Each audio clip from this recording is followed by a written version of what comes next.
ছোট্ট সোনামণিরা, তোমরাও যদি ফাতেমা ওমরের সাথে ইসলাম শিখতে চাও তাহলে এক্ষুনি আমাদের চ্যানেলটি সাবস্ক্রাইব করে দাও। গাজার চারদিকে তাণ্ডব শুরু হয়েছে। বোমার ভয়ঙ্কর শব্দে কান ঝালাপালা হয়ে যাচ্ছে। চারদিকে লোকজন ছোটাছুটি করছে। এমন সময় একটা বোমা এসে পড়ল নিতুদের ঘরে। মুহূর্তের মধ্যেই তাদের স্বপ্ন ধূলিসাৎ হয়ে গেল। আর ওর মা অসহ্য যন্ত্রণায় কাতরাচ্ছে, নিতুর ছোট ভাইকে বুকে জড়িয়ে। মা, নিতু, নিতু, এইদিকে আয় মা। একে মা, এসব কি হলো? বাবা কোথায়? তোর ভাইয়াকে নিয়ে যা। তোর বাবা বোমার আঘাতে মারা গেছে রে মা। আমি তোর ভাইকে কোনো মতো বুকে জড়িয়ে নিয়ে ওকে বাঁচাতে পেরেছি। ওকে নিয়ে যা এখান থেকে। চলে যা মা, চলে যা। এসব তুমি কি বলছো মা? আমি তোমাকে ছেড়ে শুধু ভাইকে নিয়ে কোথায় যাব? মারে, আমার কথা চিন্তা করিস না। আমি আর বাঁচবো না রে মা। তোর বাবার মতো আমিও এই দুনিয়া ছেড়ে চলে যাচ্ছি। তোর এই ভাইকে দেখাশোনা করার জন্য শুধুমাত্র তুই বেঁচে রইলি মা। ওকে তুই দেখে রাখিস মা। তুমি এসব কি বলছো মা? তোমার কিছু হবে না, তুমি উঠে পড়ো মা। আমি তোমাকে শরণার্থী হাসপাতালে নিয়ে যাচ্ছি। ওইখানে গেলে তুমি সুস্থ হয়ে যাবে। ওঠো, ওঠো মা। মা, নিতু, কোনো লাভ হবে না। অযথা আমাকে বাঁচানোর চেষ্টা করিস না। বোমার আঘাতে আমার শরীরটা তছনছ হয়ে গেছে। আমি উঠে দাঁড়াতে পারছি না। আর কথা বাড়াস না মা, যে কোনো সময় আবার বোমা এসে পড়তে পারে। নে, তোর ভাইকে নিয়ে যা এখান থেকে। চলে যা মা। এই কথা বলে হালিমা তার 3 মাসের ছেলে রাফিকে নিতুর কোলে তুলে দিল। মারে, তোর ভাইয়ের খেয়াল রাখিস। ওর যে এই পৃথিবীতে আর কেউ রইল না তুই ছাড়া। আমি এখন আসি রে। লা ইলাহা ইল্লাল্লাহু মুহাম্মাদুর রাসূলুল্লাহ। এভাবেই দোয়া পড়তে পড়তে হালিমা এই কষ্টের জীবন ছেড়ে চিরদিনের জন্য আল্লাহ তাআলার কাছে চলে গেল। বাবা মাকে হারিয়ে নিতু অঝরে কান্না করছে। সে এখন কি করবে কোনো কিছুই বুঝতে পারছে না। বাবা মা, তোমরা আমাকে এভাবে একা করে দিয়ে চলে গেলে। আমি এই ছোট্ট রাফিকে নিয়ে এখন কোথায় যাব, কি করব, কিছুই তো বুঝতে পারছি না। বাবা মা ছাড়া আমরা কি করে থাকবো?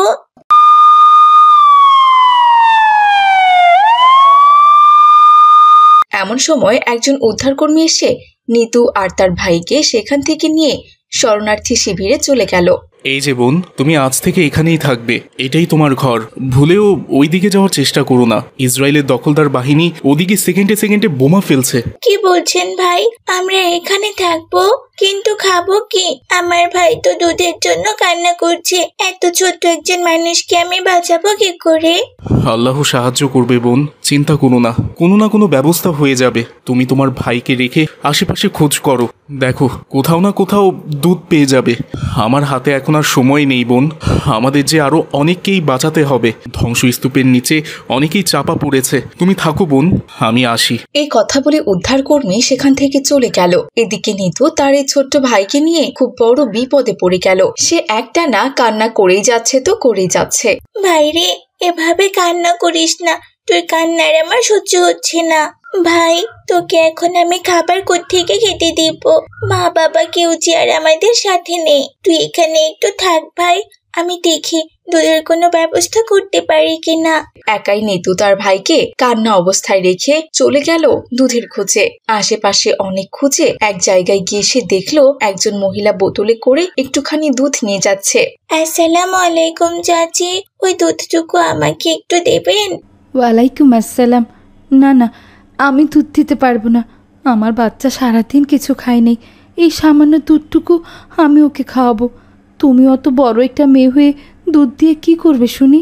চাচি, দুধটুকু আমি আমার জন্য চাই না। আমার বাবা মা দুজনেই আজকে সকালে ওই হানাদার ইসরায়েল বাহিনীর বোমার আঘাতে মারা গেছে। আমার ছোট্ট একটা ভাই আছে, 3 মাস বয়স ওর। ও যে দুধের জন্য কান্না করে যাচ্ছে, ওকে নিয়ে গিয়ে খাওয়াতাম। কিন্তু আমার বাচ্চাগুলোকে কি খাওয়াবো?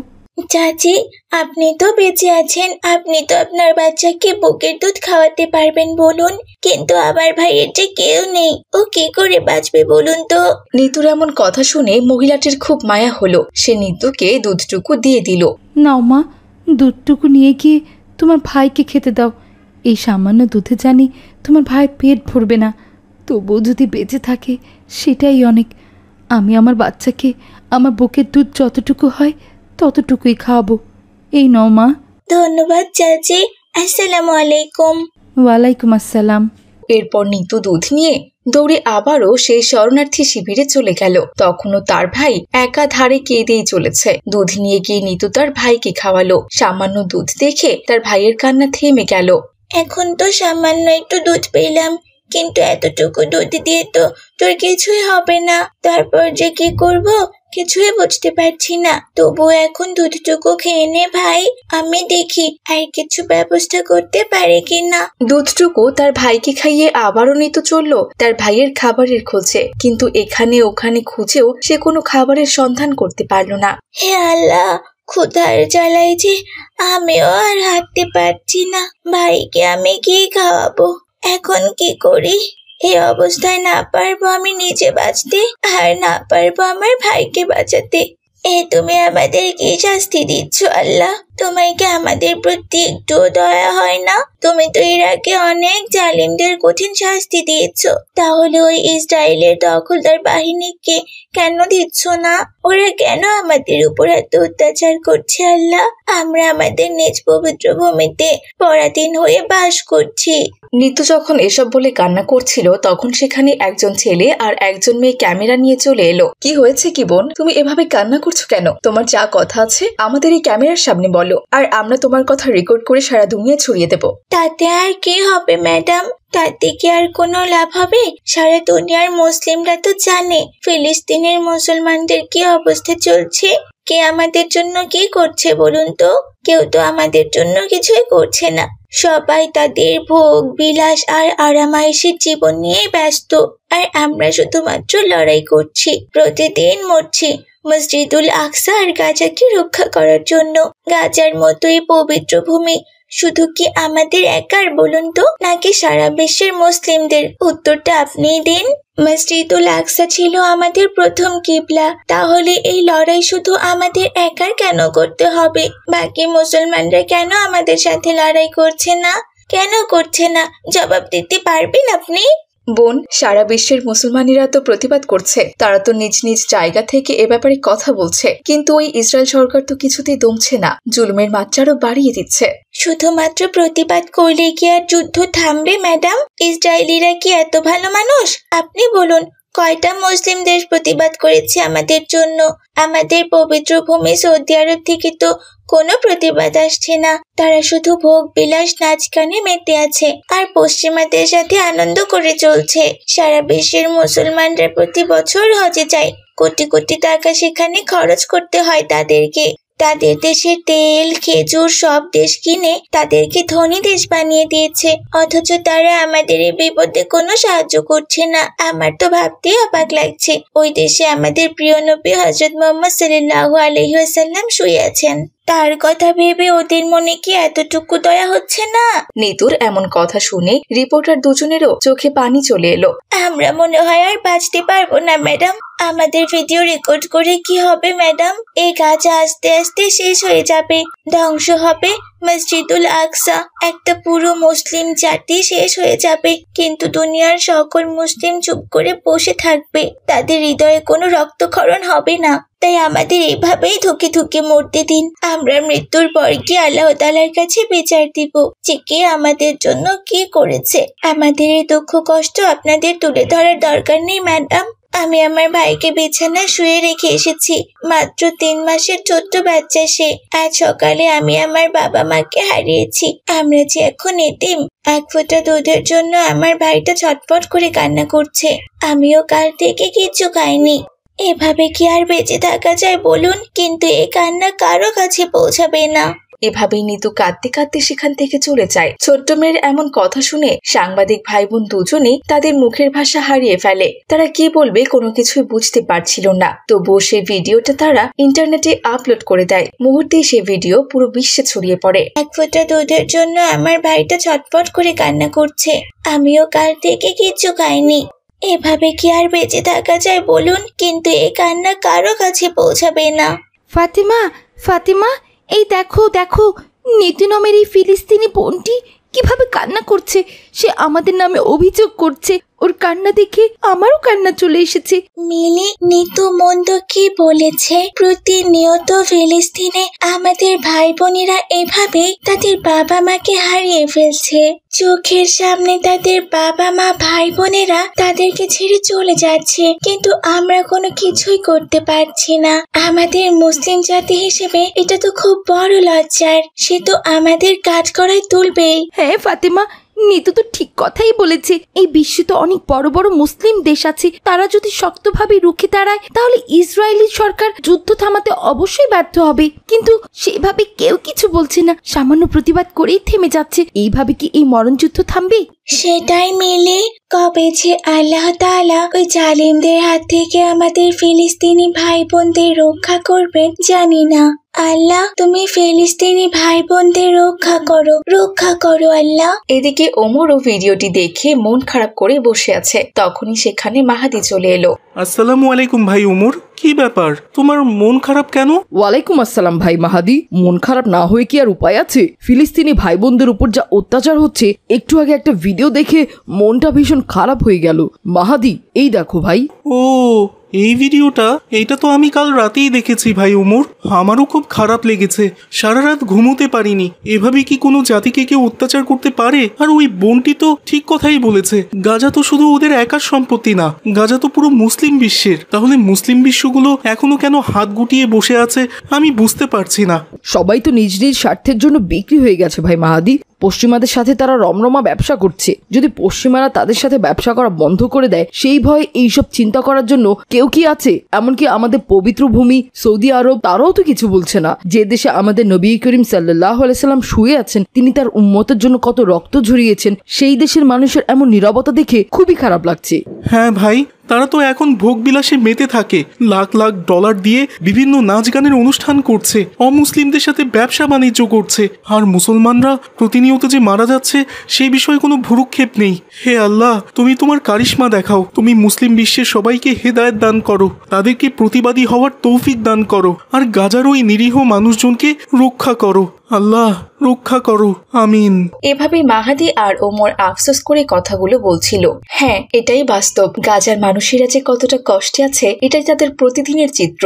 ইসরায়েলি দখলদার বাহিনীরা এ পর্যন্ত 50,000-এর উপর মানুষকে মেরেছে। পাখির মতো মানুষকে গুলি করে মারছে, তারা চালাচ্ছে গণহত্যা। কিন্তু আমরা মুসলিম বিশ্ব সবাই নীরব হয়ে বসে বসে দেখছি। জানি না সবার এই নীরবতা আর কতদিন থাকবে। আমরা যদি এখন মাথা তুলে না দাঁড়াই তাহলে আমাদের মুসলিমদের ওরা শেষ করে দেবে। তাই সময় এসেছে প্রতিবাদ করার, রুখে দাঁড়ানোর। সমগ্র মুসলিম জাতিকে এক হতে হবে আর এই ভয়ঙ্কর নির্যাতনের বিরুদ্ধে রুখে দাঁড়াতে হবে। তাহলেই ওই জালিমরা ভয় পাবে। তা না হলে যে আমাদের মুসলিমদের যে অস্তিত্ব সংকটে পড়ে যাবে।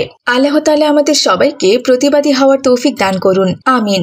আজ তাহলে এখানেই বিদায় নিচ্ছি ছোট্ট বন্ধুরা, ভালো থেকো তোমরা। আসসালামু আলাইকুম ওয়া রাহমাতুল্লাহ। চাচা, তাড়াতাড়ি রিক্সা চালান, আমাকে এক্ষুনি হাসপাতালে যেতে হবে। আমার মাকে অপারেশন করাতে হবে। ডাক্তার বলেছে 50,000 টাকা লাগবে। আমি সেই টাকা নিয়ে যাচ্ছি। টাকাটা জলদি হাসপাতালে জমা দিতে হবে। তাড়াতাড়ি চলেন চাচা। এভাবেই দুঃখ করে মাহাদি কথাগুলো রিক্সাওয়ালাকে বলছিল। মাহাদির মা হালিমা বেগমের পেটের মধ্যে টিউমার হয়েছে। 2 দিন থেকে ব্যথায় সে গড়াগড়ি করছে। আজকে তাকে হাসপাতালে নিয়ে যাওয়া হয়েছে। হাসপাতালে পরীক্ষা নিরীক্ষা করে ডাক্তার জানতে পেরেছে যে তার পেটে একটি টিউমার হয়েছে। তাড়াতাড়ি অপারেশন না করলে সে হয়তো আর বাঁচবে না। এর জন্য 50,000 টাকার দরকার। তাই মাহাদি 50,000 টাকা নিয়ে হাসপাতালের দিকে যাচ্ছে। ঠিক তখনই, এই রিক্সা দাঁড়া, যা, চোখ বন্ধ করে এখান থেকে একটা দৌড় দিবি। একদম পিছনে ফিরে তাকাবি না, তাহলে তোর চোখ উঠিয়ে ফেলবো একদম। আরে এ কি, কে তোমরা? রিক্সাওয়ালা চাচাকে তাড়িয়ে দিচ্ছ কেন? উনি চলে গেলে আমাকে হাসপাতালে কে নিয়ে যাবে? তোকে হাসপাতালে যেতে হবে না, তুই এখন বাড়ি যাবি। কি বলছো এসব তোমরা? আমরা হলাম চাঁদাবাজ, এই শহরের সবচেয়ে বড় চাঁদাবাজ। আমরা যাকে টার্গেট করি তাকে ফকির বানিয়ে ছাড়ি, বুঝেছিস? আজ তুইও ফকির হয়ে যাবি। কি বলছো তোমরা? আমি কিন্তু পুলিশকে ডাকবো। পুলিশকে ডাকলে কোনো লাভ হবে না। পুলিশ আমাদের একটা লোমও বাঁকা করতে পারবে না। আমরা এক বৃহৎ রাজনৈতিক দলের ছত্রছায়ায় চাঁদাবাজি করি, আর তুই আমাদের কিনা পুলিশের ভয় দেখাচ্ছিস? পুলিশকে তো আমরা আমাদের পকেটে রাখি, আমাদের টাকার ভাগ তো পুলিশও খায়। তোর সাথে এত বক বক করার সময় আমাদের হাতে নেই, তাড়াতাড়ি তোর হাতে টাকাগুলো দে। ভাই তোমরা টাকাগুলো নিও না, আমি যে খুব বড় বিপদে আছি। আমার মা হাসপাতালে, আমার বাবা বেঁচে নেই। অনেক কষ্টে আমার মা এই টাকাগুলো জোগাড় করেছে। আমি আমার মায়ের চিকিৎসার জন্য টাকাগুলো নিয়ে যাচ্ছি।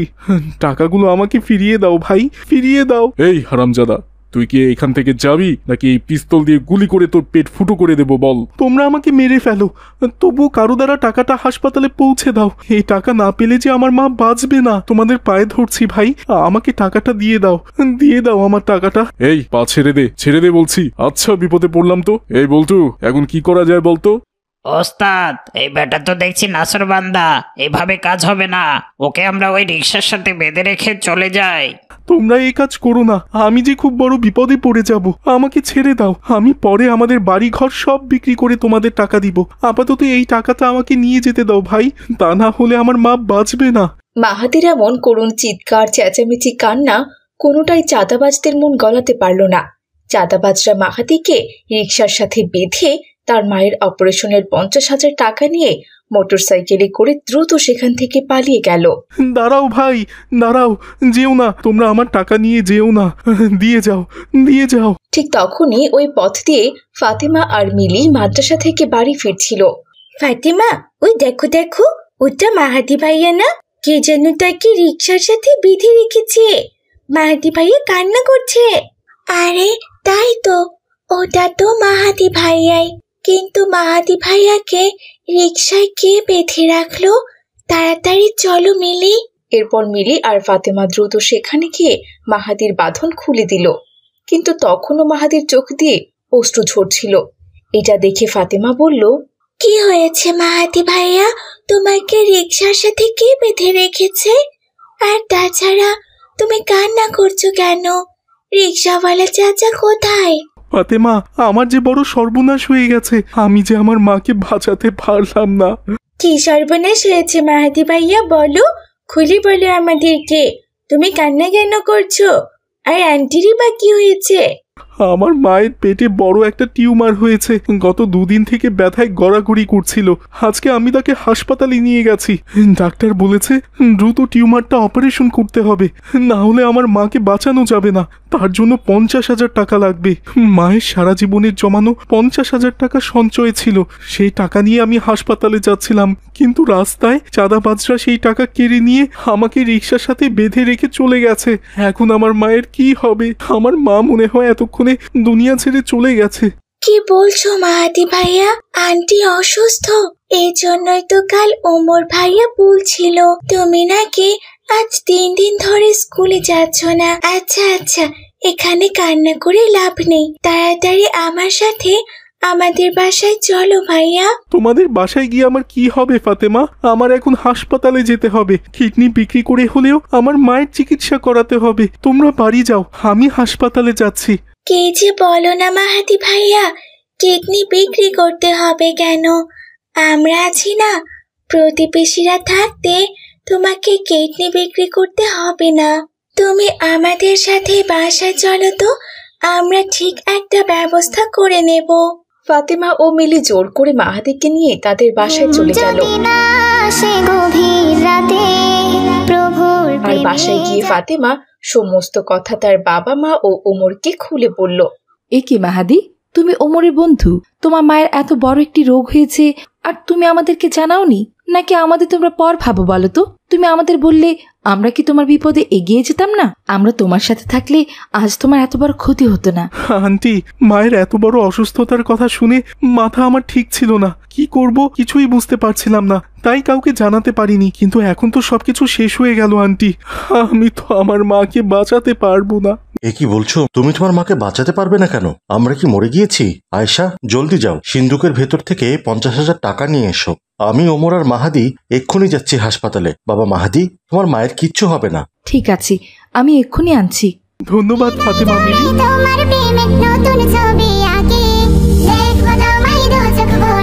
এরপর মাহাদি, ওমর আর আব্দুর রহমান 3 জনে একটা রিকশায় করে তাড়াতাড়ি হাসপাতালে পৌঁছে গেল এবং হাসপাতালের কাউন্টারে টাকাটা জমা দিয়ে দিল। দ্রুতই মাহাদির মায়ের অপারেশন শুরু হলো। আঙ্কেল, আমার মা সুস্থ হয়ে যাবে তো?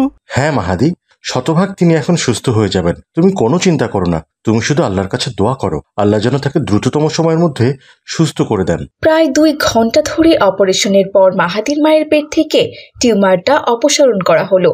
তারপর তাকে বেডে দেওয়া হলো। এখন তিনি অনেকটা সুস্থ। এখন কেমন লাগছে ভাবি? এখন আমার খুব ভালো লাগছে ভাই। আজ 3টা দিন ধরে কি যে একটা গজবের মধ্যে ছিলাম, আল্লাহ তাআলা আমাকে শেষমেশ রক্ষা করেছেন। এরপর মাহাদি তার সাথে ঘটে যাওয়া সমস্ত কথা তার মাকে খুলে বলল। হায় আল্লাহ, এ কি শুনলাম আমি বাবা! ওই চাঁদাবাজগুলো তো দেখছি মানুষের মৃত্যু নিয়েও খেলা করে। হাসপাতালে যাওয়া টাকা পর্যন্ত কিনা চাঁদাবাজি করতে ছাড়লো না। আল্লাহ, তুমি ওদের উপর গজব নাজিল করো আল্লাহ। আপনি কোনো চিন্তা করবেন না ভাবি, আল্লাহ যা কিছুই করেন ভালোর জন্যই করেন। টাকার ব্যবস্থা হয়ে গিয়েছে, আপনি খুব দ্রুতই সুস্থ হয়ে যাবেন। ভাই, আমি সুস্থ হয়ে গেলে সেলাই মেশিনে কাজ করে আমি আপনার পুরো টাকা পরিশোধ করে দেব ভাই। আপনি আমার দুঃসময়ে খুব বড় উপকার করেছেন। আরে কি যে বলেন না ভাবি, টাকা পরিশোধ করতে হবে কেন? আল্লাহ কি আমাদেরকে অর্থ সম্পদ কম দিয়েছেন? ঠিক তখনই ফলমূল নিয়ে ফাতিমা, মিলি ও আয়েশা চলে এলো। আসসালামু আলাইকুম হালিমা ভাবি, এখন কেমন আছেন? এখন সুস্থ আছি ভাবি। আল্লাহ তাআলা এই যাত্রায় আমাকে মৃত্যুর দুয়ার থেকে ফিরিয়ে এনেছেন। এই সব কিছু হয়েছে আপনাদের জন্য। আরে ভাবি, কি যে বলেন না, কোনো কিছুই আমাদের জন্য হয়নি। আল্লাহর হুকুম ছাড়া একটা গাছের পাতাও নড়ে না। সবকিছু হয়েছে আল্লাহর তরফ থেকে। আপনি সুস্থ আছেন, এটা দেখেই খুব ভালো লাগছে। ফাতেমা, মিলি, তোমাদেরও অনেক ধন্যবাদ। তোমরা যদি সঠিক সময়ে মাহাদিকে ওখানে না দেখতে, তাহলে হয়তো বা আমাকেও বাঁচানো যেত না। চিন্তা করবেন না আন্টি, আল্লাহ তাআলা আপনাকে সুস্থ করে দেবেন। আন্টি, এই নিন, এখানে 1 লাখ টাকা আছে। আমার বাবা আপনার জন্য পাঠিয়েছেন। বাবা ব্যবসার কাজে বাইরে আছেন, তো আপনার কথা শোনার সাথে সাথে তিনি এই টাকাটা পাঠিয়ে দিয়েছেন। আপনি এই টাকা দিয়ে শুধু ওষুধপত্র খাবেন আর ফলমূল খাবেন, তাতেও আপনার কিছু টাকা বেঁচে যাবে। ওই চাঁদাবাজরা শুধু আপনার টাকা নিয়ে গেছে, কিন্তু আপনার ভাগ্য তো নিয়ে যেতে পারেনি আন্টি। কি বলে যে তোমাকে ধন্যবাদ দেব মিলি। তোমরা আমার বিপদের দিনে যে এভাবে পাশে দাঁড়াবে, এটা আমি কোনোদিনও ভাবতে পারিনি। আল্লাহ তাআলা তোমাদের হায়াত দারাজ করুক, মানুষকে সাহায্য করার তৌফিক দিক। আমিন। ভাবি, আর কোনো কথা বলবেন না, কথা বললে আপনার অসুবিধা হবে। এই ফলমূলগুলো খেয়ে নিন। আর বাবা মাহাদি, তুমি তোমার মায়ের পাশে থাকো। ওমরকেও রেখে যাচ্ছি, কোনো অসুবিধা হলে আমাকে ফোন করে জানাবেন, ঠিক আছে? এভাবেই বেশ কিছুদিন কেটে গেল। মাহাদির মা এখন সম্পূর্ণ সুস্থ। তিনি বাড়িতে ফিরে গেছেন এবং আগের মতো আবারও কাজকর্ম করতে পারছেন। তো দেখলে তো বন্ধুরা, চাঁদাবাজরা কিভাবে সমাজের ক্ষতি করে। তারা তাদের চাঁদাবাজি, ছিনতাইয়ের মাধ্যমে এমন সময় এমন লোকে টাকা পয়সা নিয়ে নেয়, যার কারণে তাদের জীবন পর্যন্ত চলে যায়। এই ঘটনা মাহাদির মায়ের সাথেও ঘটতে পারত, কিন্তু আল্লাহ তাআলা ফাতেমা আর মিলির ওসিলায় তাকে বাঁচিয়ে দিয়েছেন। তা না হলে মাহাদি আজ এতিম হয়ে যেত।